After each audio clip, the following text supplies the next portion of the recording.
Bonjour à tous et bienvenue dans ce 13h, jeudi 13 avril. Tout de suite les titres. La régularisation des situations administratives des enseignants à l'ordre du jour des revendications syndicales. Les enseignants recrutés sur titre montrent à nouveau au créneau. Ils attendent depuis 8 ans le changement de leur statut. Et puis en sport, après un match très engagé entre Clash Time et Espoir Basketball pour le compte de la finale de la Coupe du Gabon, Espoir Basketball s'adjuge le titre de champion. Ouverture hier à Libreville des assises nationales sur la vie chère. L'initiative des plus hautes autorités vise l'amélioration du quotidien des Gabonais. Maya Medza. Les assises nationales qui se tiennent du 11 au 13 avril ont été marquées par le discours circonstanciel du Premier ministre Alain-Claude Bilibizé, qui a profité de l'occasion pour rendre hommage aux responsables des associations des consommateurs pour leur combat contre la vie chère. Je voudrais enfin saluer spécialement la mobilisation des consommateurs et des associations de consommateurs. Nous ne pouvons en effet parler de lutte contre la vie chère sans les principaux concernés que vous êtes. Que dis-je? Que nous sommes tous. Au-delà des facteurs exogènes qui engendrent la cherté de la vie au Gabon, Alain-Claude Bilibizé est revenu sur les principales causes internes de celle-ci. Nous en avons connu dans notre pays des mesures qui ont fait souffrir les ménages, les entreprises, et il faut redémarrer l'économie dans un contexte difficile. Mais également les conséquences du conflit russo-ukrainien. Le chef du gouvernement, dans une approche pragmatique, n'a pas manqué de donner quelques pistes de solutions en vue d'éradiquer ce phénomène qui accable toutes les couches sociales. Les importateurs ont un rôle à jouer pour encourager la production locale. Les distributeurs ont un rôle à jouer parce que si celui qui produit n'est pas certain de distribuer, il va compenser cela par la hausse des prix. C'est une réalité. Il faut dire que la conférence nationale de lutte contre la vie chère a été annoncée le 24 janvier lors de la déclaration politique générale du nouveau Premier ministre Alain-Claude Bilibizé. Ces rencontres font partie des 12 engagements et ont pour objectif d'esquisser les actes nécessaires à la maîtrise de la vie chère au Gabon. Et puis, ces assises nationales sur la lutte contre la vie chère ont également été marquées par la présence des associations des personnes vivant avec le VIH. Ces derniers ont tenu à faire entendre leur voix quant aux difficultés dont elles sont victimes au quotidien par rapport au phénomène de la cherté de la vie. Alexandre Baondo. Pour ces assises, d'abord, les assises sont les bienvenues. Vous voyez très bien qu'il y a un lien. Il y a un lien entre la vie chère et la communauté de personnes vivant avec le VIH-Sida. Déjà, c'est une communauté vulnérable qui est rejetée par la société avec tous leurs multiples problèmes. Et vous voyez très bien qu'en ce moment, cette communauté est en rupture de leur ARV, le traitement qui les maintient en vie, qui permet en sorte que le virus ne se multiplie pas. Donc, nous allons profiter de ces assises pour faire entendre notre voix, pour dire qu'il y a vraiment un lien, qu'on essaie de trouver les voies et moyens et pour améliorer le bien-être des personnes vivant avec le VIH. Vous voyez, quand il n'est dit nulle part, il n'est pas souhaitable d'arrêter un traitement antirétroviraux. Et c'est même dit dans le guide de prise en charge globale des personnes vivant avec le VIH en ce qui concerne le traitement. Donc, tout ça là, avec la vie chère, comment quelqu'un qui est sous traitement peut bien s'alimenter si les poches lui tournent la tête. Vous voyez très bien, dans la majorité, 85% des jeunes PVH sont au chômage. Les veuves sont à plus de 90%, sans compter les familles monoparentales qui élèvent les enfants seuls. Une personne déjà malade qui est en rupture de ses ARV et qui élève les enfants. Ça impacte.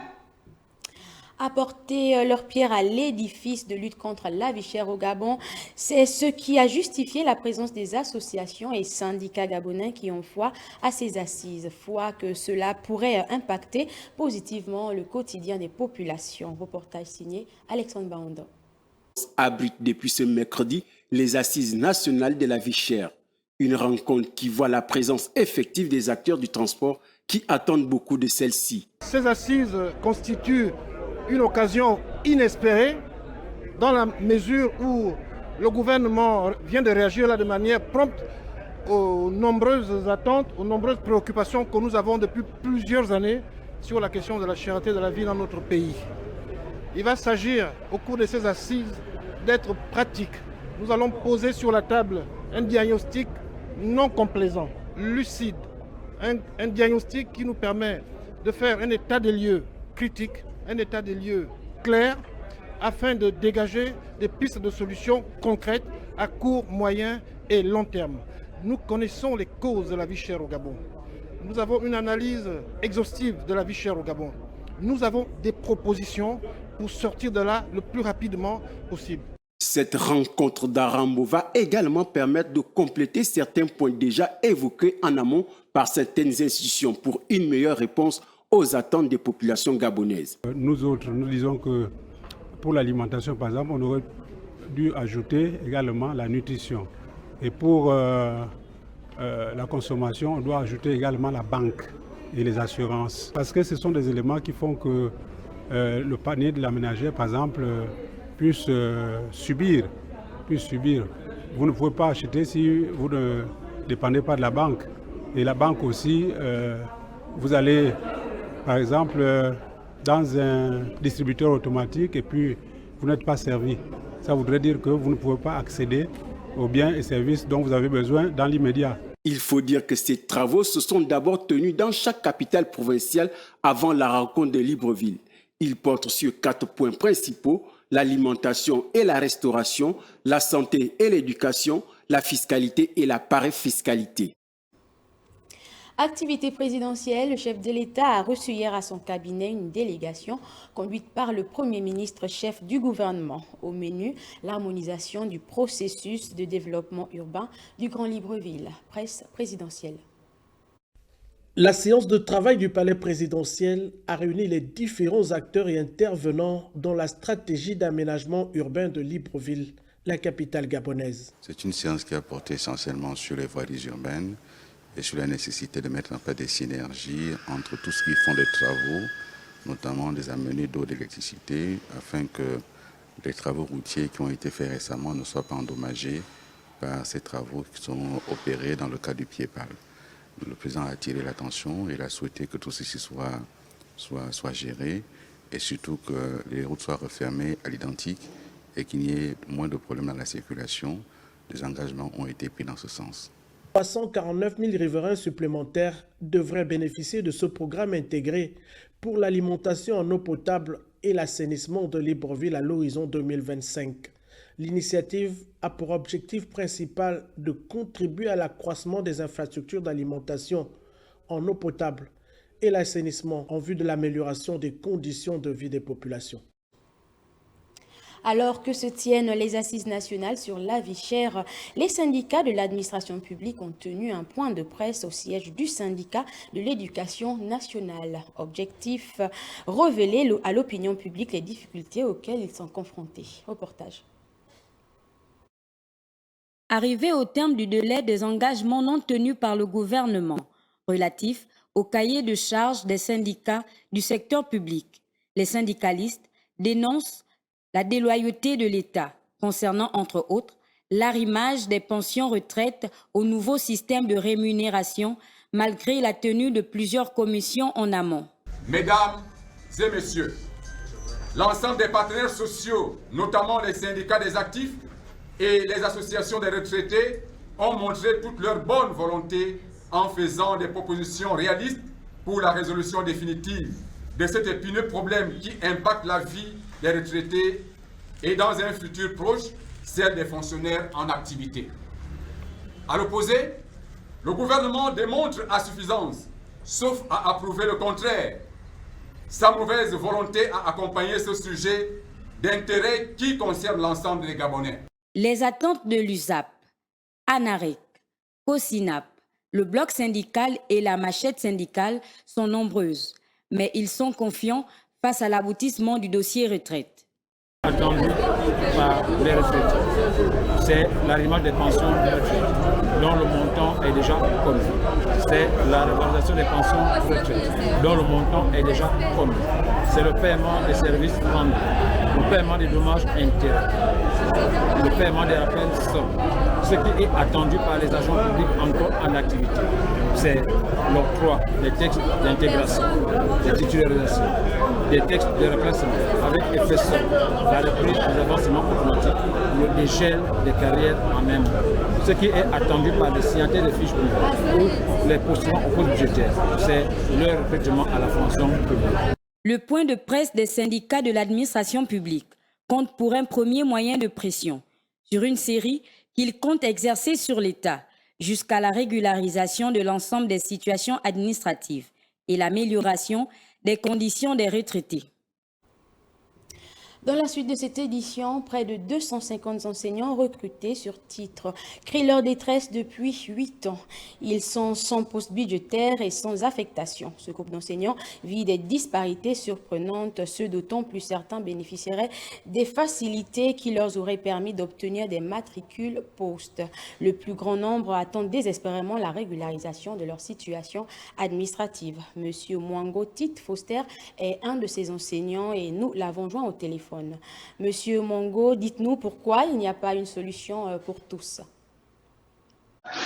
Il nous souvient qu'en novembre 2021, l'administration du ministère de l'Éducation nationale, via son secrétaire général, a adressé une note à l'endroit de 60 collaborateurs qui malheureusement ne sont pas en situation d'affectation, mais dont le ministère de la fonction publique voulait régulariser la situation parce qu'ils avaient des matricules, des postes budgétaires préenregistrés. Malheureusement, nous nous sommes rendus auprès de la hiérarchie et jusqu'à ce jour, c'est le statu quo. Nous n'avons plus de retour. Nous avons tant bien que mal forcé avec un certain nombre de courriers adressés au ministre de tutelle, adressés à des hautes personnalités du pays. Mais malheureusement, nous n'avons aucun gain de cause. Ce qui fait que sur le dossier, il y a une forme de fragmentation de ce dossier. On peut remarquer que plus d'une trentaine déjà sont affectés et travaillent, déjà sont en poste. Nous ne savons pas comment ils ont fait pour le faire, pour obtenir les matricules soldes. Et 56 d'entre nous bénéficient d'un poste budgétaire réservé depuis 2018. Nous ne savons pas ce qui bloque pour qu'on puisse les affecter, pour que le processus de recrutement termine. Et plus de la moitié, malheureusement, plus de 100 dossiers sont encore latents dans les armoires et les tiroirs de la fonction publique.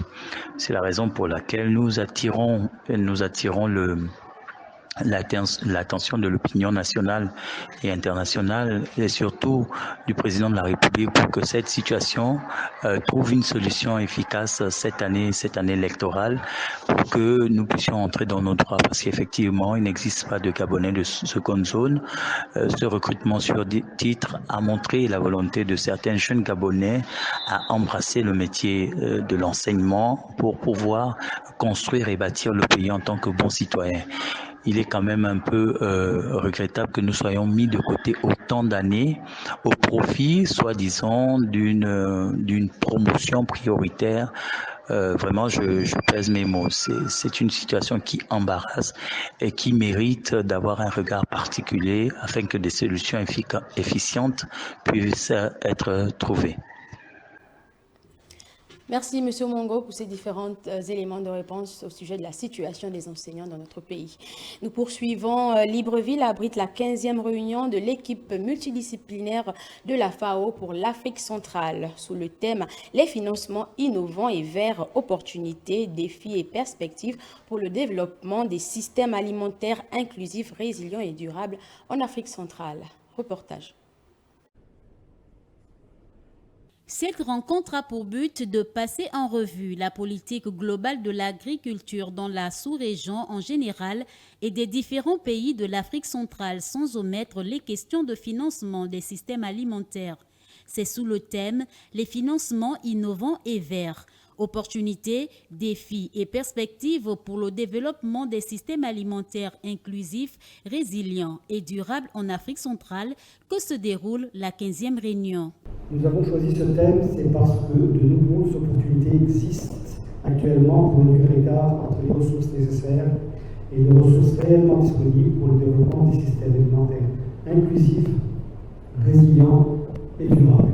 Dans son allocution circonstancielle, Honoré Tabouna a présenté l'importance de la finance verte pour les États membres de la CEEAC.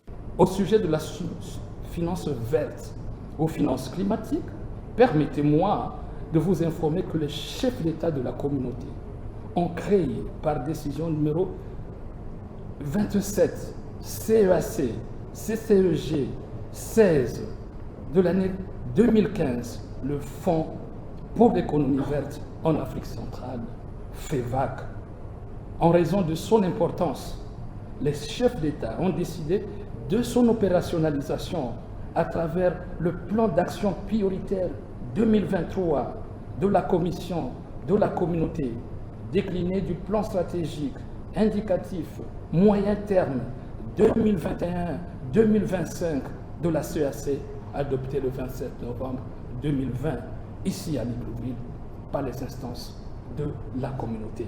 Après la 14e réunion du bureau sous-régional qui a consacré la problématique et les défis d'habilitation des jeunes et des femmes d'Afrique centrale, Charles Mvé-Ela, ministre de l'Agriculture gabonais, se réjouit de la présente rencontre.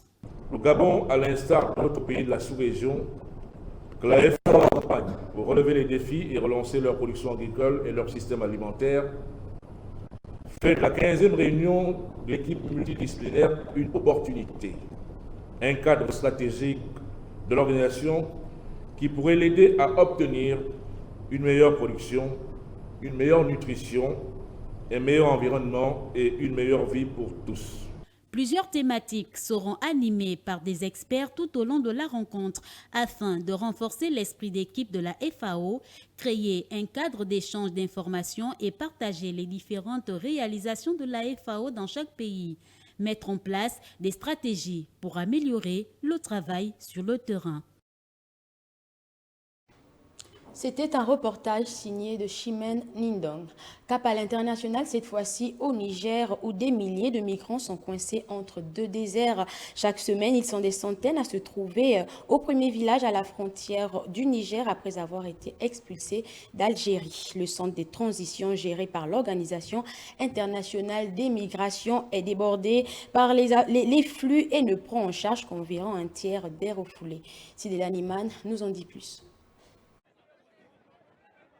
Chaque semaine, des centaines de migrants refoulés d'Algérie viennent s'échouer à Assamaka, premier village à la frontière du Niger. Ils sont désormais plus de 4500 à errer dans ce minuscule îlot de terre balayé par les vents. Maliens, Guinéens, Ivoiriens, Syriens ou Bangladais, après 15 km de marche dans le désert, les expulsés découvrent un nouveau purgatoire. Le centre de transit géré par l'Organisation internationale des migrations, la principale organisation intergouvernementale dans ce domaine, est débordée par l'afflux et ne prend en charge qu'environ un tiers des refoulés. On a parcouru ici 15 km pour entrer ici à Assamaka. Une fois ici, il y a la police nigériane qui nous a accueillis pour relever nos empreintes au niveau de leur frontière. Après cela, ils nous ont orientés au niveau de l'OIM. Après cela, maintenant, arrivé au niveau des portes de l'OIM, l'OIM nous rejette en nous disant que l'OIM ne reconnaît pas votre présence ici. Alors que l'OIM étant une organisation internationale qui s'occupera toujours du bien-être de tous les migrants. Les migrants ne sont donc pris en charge par aucun organisme. Impossible pour eux de se loger ou même de se nourrir. You see, the way I'm talking, I'm trembling right now. Understand? I'm going through a trauma situation.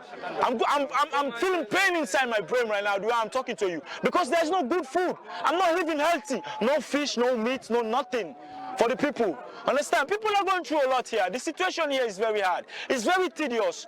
Ils sont arrivés à un moment où ils sont en train de voler la population, les animaux de la population, pour les égorger et se faire nourrir. Ce n'est pas parce que c'est des voleurs. Mais le ventre, quand le ventre a faim, tu ne peux rien faire. Obligatoirement, tu vas chercher comment te faire nourrir. De la frontière algérienne jusqu'à Agadez, la capitale régionale située à 350 km, les centres de transit sont tous engorgés. Les routes qui mènent plus au sud sont sous la menace des groupes djihadistes, ce qui oblige à affréter de coûteux vols charters pour rapatrier les migrants dans leur pays d'origine. En sport, pour terminer, la Coupe du Gabon masculine David Doumbou 2023 a pris fin il y a quelques jours à Port-Gentil avec le sacre de Espoir Basket Club, dominateur de son adversaire en finale, Clash Time. Djermingoma.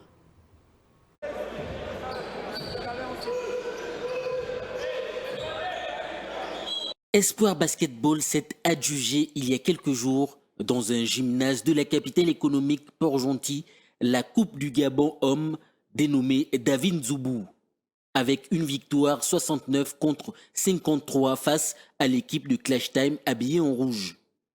Ce fut une belle fête du basketball version masculine à laquelle les férus de la balle orange ont été servis. Il s'agissait bel et bien d'une rencontre de haut calibre et d'un niveau intéressant entre Clash Time et Espoir Basketball. Un match avec un enjeu important auquel il fallait impérativement déterminer un champion parmi ces deux équipes. Plus que jamais galvanisés par le public bien présent dans cette rencontre, les joueurs de Espoir Basketball ont bien géré le match en dominant de façon outrageuse cette équipe de Clash Time. Très vite, Espoir Basketball va reprendre les choses en main pour ne plus les laisser jusqu'à la fin de la rencontre. 69 contre 53, ce sera le score à l'issue de cette belle rencontre. Une rencontre très appréciée des membres du bureau directeur, en l'occurrence le président fédéral Willy Conrad Aseko, qui était là pour assister à cette coupe, qui est une compétition fédérale et qui fait partie intégrante du programme établi par ce bureau pour le bon rayonnement du basketball gabonais. Et c'est la fin de cette édition d'information. Merci de l'avoir suivi. Excellente suite de programme sur TV+.